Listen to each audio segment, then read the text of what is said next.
주 예수의 은혜와 평강이 있을지어다.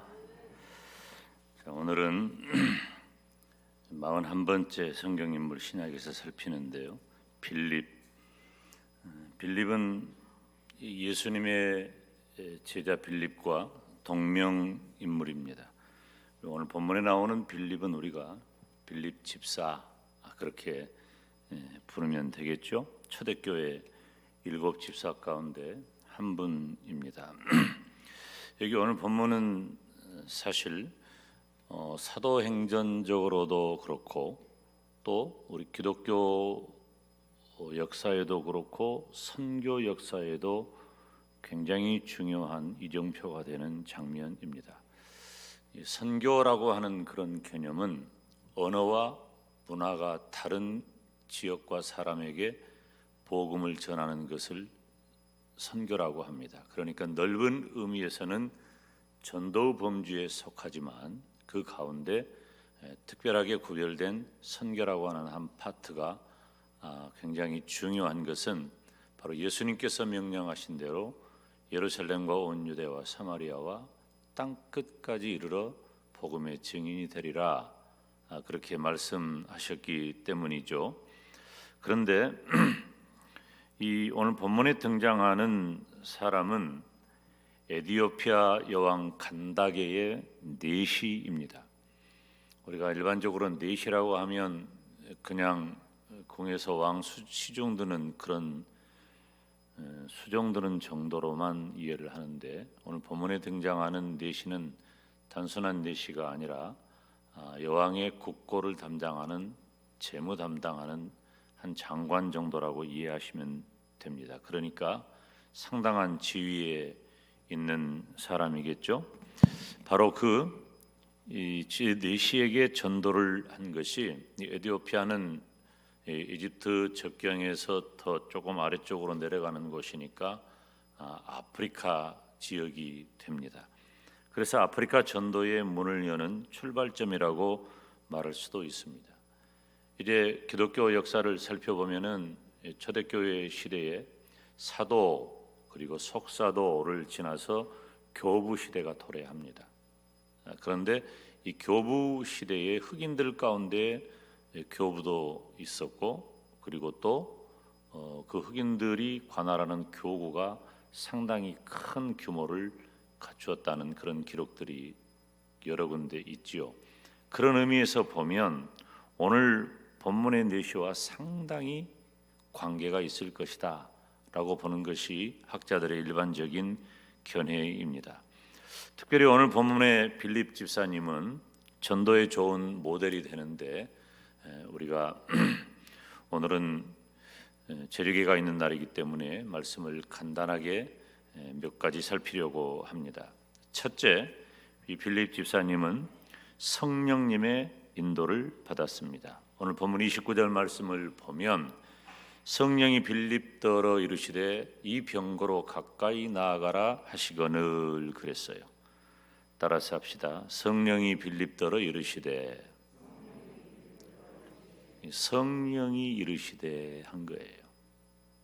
여러분, 사실 오늘 본문의 배경에 중심된 단어는 전도입니다. 그래서 전도라고 할 때 빌립 전도라고 하는 그런 전도 방식을 취하는 것은 예수님의 제자 빌립도 그렇고 또 에티오피아 여왕의 내시를 전도한 빌립 집사님도 그렇고 두 분 다 전도에 굉장히 우리들에게 유의미한 그런 역할을 한 경우죠. 그런데 전도는 인간의 일이 아닙니다. 그도 그럴 것이 우리가 전도가 참 힘들다는 것을 절감을 하고 우리 중에 전도하는 이가 드문 것을 보면 전도는 쉬운 것도 아니고 실제로 전도를 한다고 해도 이것은 인간의 일이 아니라 성령님의 인도로 이루어지는 것입니다. 그래서 한 영혼을 우리가 전도한다고 하는 것은 성령으로 충만한 상태가 가능한 거예요. 빌립은 성령 충만한 사람이었고 그래서 예수 그리스도의 복음 전하는 삶을 살 수가 있었습니다. 우리가 지난 시간에도 스데반을 살폈던 것처럼 초대교회 7 집사님들은 성령으로 충만한 사람들이었습니다. 사랑하는 여러분, 성령으로 충만한 성도가 되시기를 주님의 이름으로 축원합니다. 우리 인생이 얼마나 연약한지 모릅니다. 한계가 있죠. 우리가 아무리 힘쓰고 애써도, 인간적으로 잘해보려고 힘쓰고 애써도 거기서 거기에요. 대단한 사람과 그리고 우리가 흔히 말하는 별것 아니다라고 여겨지는 사람의 영적 상태를 보면 백지장 한 장 차이도 안 돼요. 그렇게 우리 인간 존재가 영적인 삶을 살아간다는 것은 쉽지 않은 일이에요. 특별히 그런 우리가 복음을 전하기 위해서는 인간의 힘과 노력과 방법만 가지고 되는 게 아니에요. 우리가 신학교를 다니면서 그리고 또 신학교를 졸업한 이후에도 교회 성장학이라고 하는 그런 과목들에 관심을 가지고 많이 집중을 합니다. 근데 교회 성장학 잘 배운다고 교회가 성장하는 것 아니에요. 교회는 영적인 공동체이고 하나님의 성령께서 함께 하시고 충만할 때 전도도 되고 교회도 부흥하고 성장하는 줄로 믿습니다. 그래서 우리가 복음을 전하는 삶을 살기 위해서는 성령으로 충만해야 합니다. 성령 충만한 저와 여러분이 되시기를 주님의 이름으로 축원합니다. 성령 충만하다는 것은 기본적인 조건이 있어요. 말씀과 기도예요. 즉 예배에 충실해야 돼요. 예배를 사모하고 예배가 좋아야 돼. 예배가 기쁘고 예배가 감사해야 돼요. 오늘 우리 저녁 예배 문을 여는 우리 에베네셀 찬양단의 찬양을 듣는 것만으로도 저는 참 내 마음에 오늘 은혜가 되고 너무너무 감사했어요. 여러분 마음껏 다 기회가 될 때마다 격려하시고 또 여러분들도 잘 모르는 찬양이 나와도 좀 불만이 있는 것은 지그들만 아는 것 할 때는 조금 내 마음이 안 편하기는 해. 그러기는 하지만은 좀 잘 가르치고 배워서 함께 찬양을 다 그렇게 할 수 있으면 너무 좋겠다. 오늘 저녁 이렇게 찬양하는 구성을 보면 너무 감사하고 좋았다. 칭찬하는 거야. 근데 약간 좀 그런 것도 있어. 내가 할 말은 내가 또 하는 거예요. 여러분 이렇게 우리가 예배를 사모하고 말씀과 기도에 충실한 삶을 살 때 비로소 성령으로 충만한 것이지, 그냥 우리가 생각을 많이 한다고 무슨 염려를 많이 한다고 그렇게 하기 위해서 무엇을 얼마나 힘쓴다고 되는 게 아니에요. 교회는 영적인 공동체예요. 성령으로 충만하여서 빌립 집사님처럼 전도하는 성도가 되시기를 주님의 이름으로 축원합니다. 뿐만 아니라 빌립 집사님은 두 번째로 예수님을 가르쳤습니다. 35절 말씀을 보면 함께 읽습니다. 시작. 빌립이 입을 열어 이 글에서 시작하여 예수를 가르쳐 복음을 전하니. 아멘. 따라서 합니다. 예수를 가르쳐. 예수님 가르친 거예요. 빌립 집사님의 전도는 다른 얘기 아니에요. 오직 예수님을 전하는 것입니다. 우리 기독교회는 예수 그리스도의 공동체예요. 예수님을 중심으로 이루어진 공동체예요. 우리가 무슨 교회 안에서 나는 저 사람하고 마음이 맞는다, 친하다, 가깝다, 왠지 저 사람의 이미지가 좋아. 물론 그런 면에 있어서 친소 관계가 어느 정도 영향을 줄 수는 있지만 가장 중요한 것은 예수님인 거예요. 우리 영광대교회는 예수님을 중심으로 모이고 예수님을 중심으로 하나 되고 예수님을 중심으로 예수 그리스도의 복음 전하는 복된 교회가 되시기를 축원합니다. 복음은 다른 말로 표현하면은 헬라어 원전을 살펴보면은 기쁜 소식이라고 하는 말이에요. 좋은 소식이라는 의미겠죠. 가장 가장 좋은 소식, 우리 인간에게 가장 좋은 소식, 늘 필요한 소식은 뭐겠어요? 토요일 오후 6시인가 7시인가 로또 복권 당첨되는 소식이 좋은 소식이에요? 아니면은 자녀에게서 들려오는 무언가 기대했던 일이 이루어지는 것, 월요일 아침에 업장의 문을 열자마자 주문이 쏟아지는 것, 다 좋은 소식이죠. 그런데 정말 가장 좋은 새 소식, 우리들에게 늘 필요한 소식은 예수님인 줄로 믿습니다.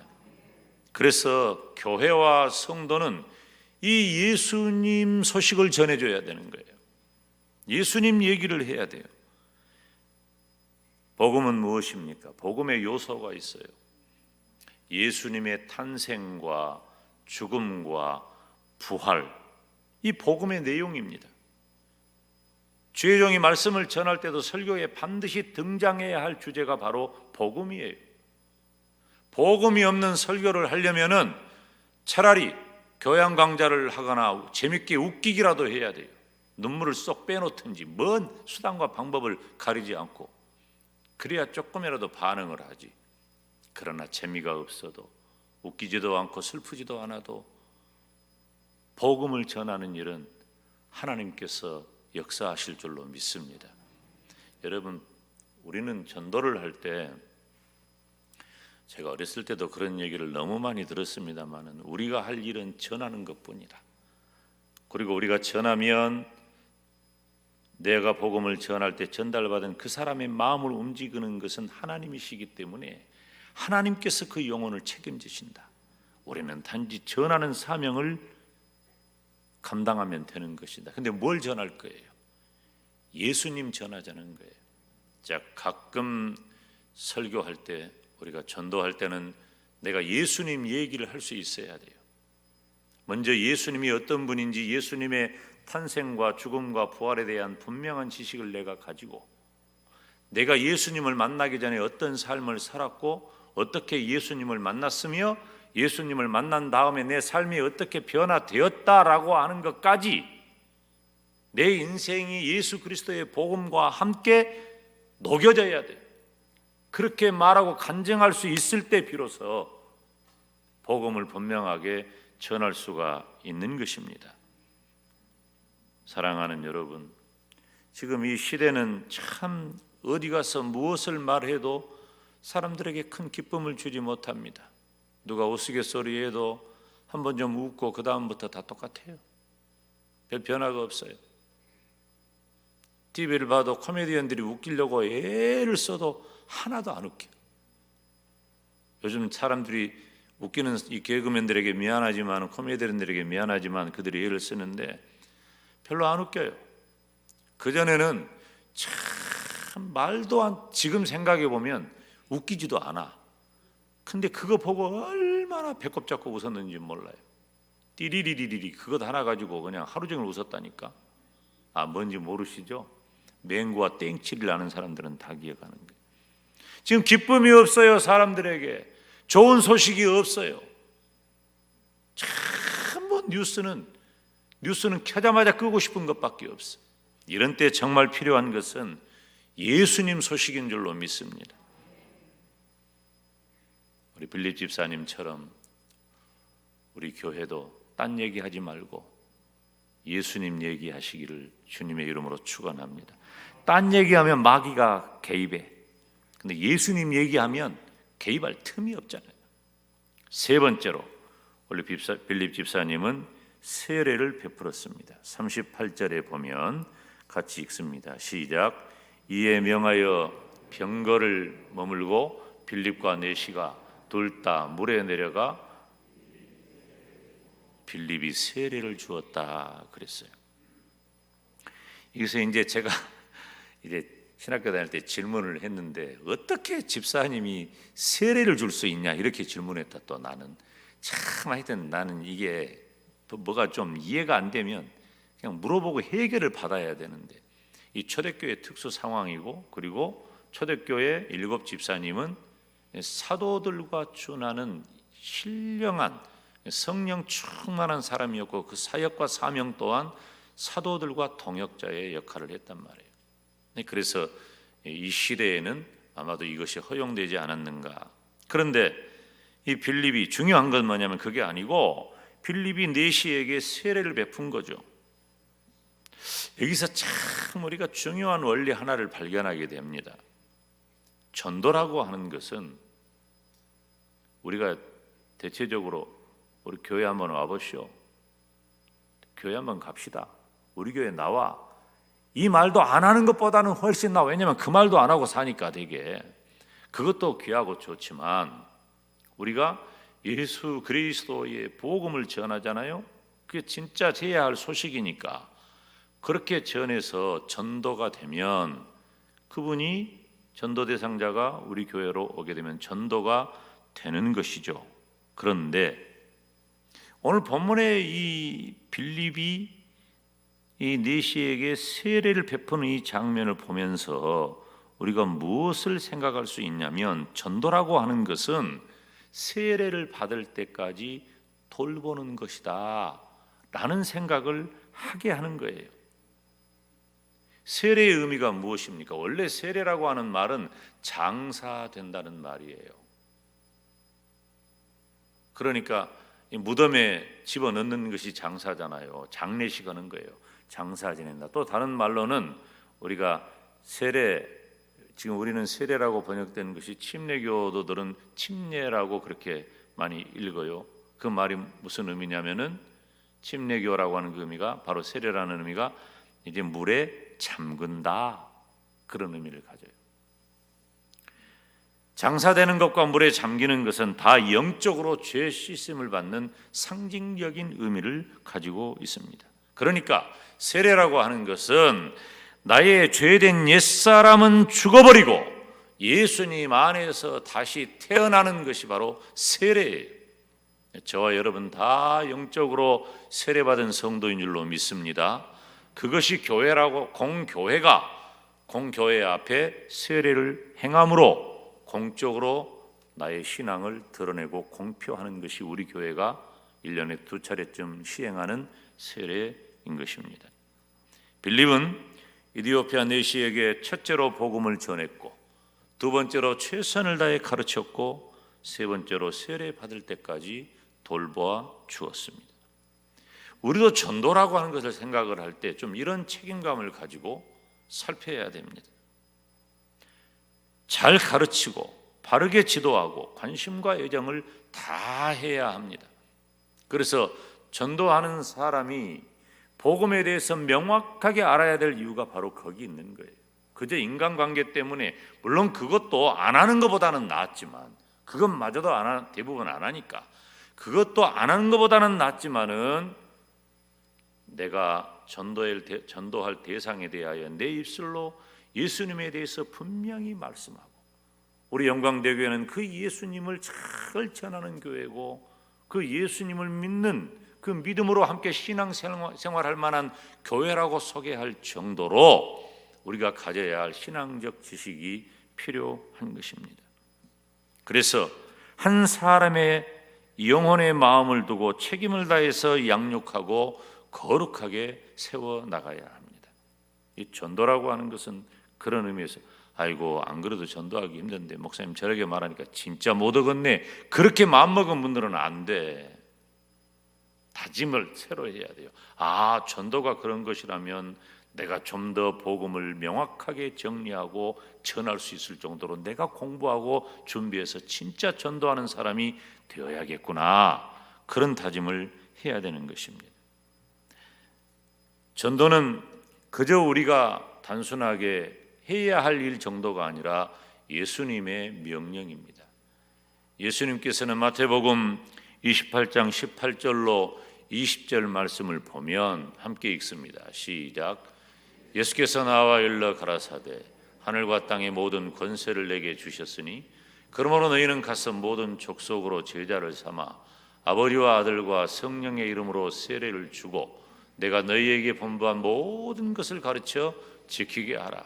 볼지어다 내가 세상 끝날까지 너희와 항상 함께 있으리라 하시니라. 아멘. 예수님께서는 예수님께서는 아버지와 아들과 성령의 이름으로 세례를 주고 내가 너희에게 분부한 모든 것을 가르쳐 지키게 하라. 세례를 주고 가르쳐 지키게 하라 말씀하셨어요. 그리고 우리 주님께서는 전도에 대해서 하늘로 올라가시면서 사도행전 1장 8절 말씀에 같이 읽습니다. 시작. 오직 성령이 너희에게 임하시면 너희가 권능을 받고 예루살렘과 온 유대와 사마리아와 땅끝까지 이르러 내 증인이 되리라. 아멘. 증인이 무엇입니까? 증인은 본대로 들은 대로 사실 그대로를 말하는 사람이 증인인 거예요. 왜 우리는 예수 그리스도를 보고 듣고 분명히 알았음에도 불구하고 말하지 않는 겁니까? 증인된 삶을 감당해야 합니다. 사랑하는 여러분, 우리는 한 영혼을 소중히 여기시고 전도에서 멋진 믿음의 사람으로 세우시기를 주님의 이름으로 축원합니다. 기도하겠습니다.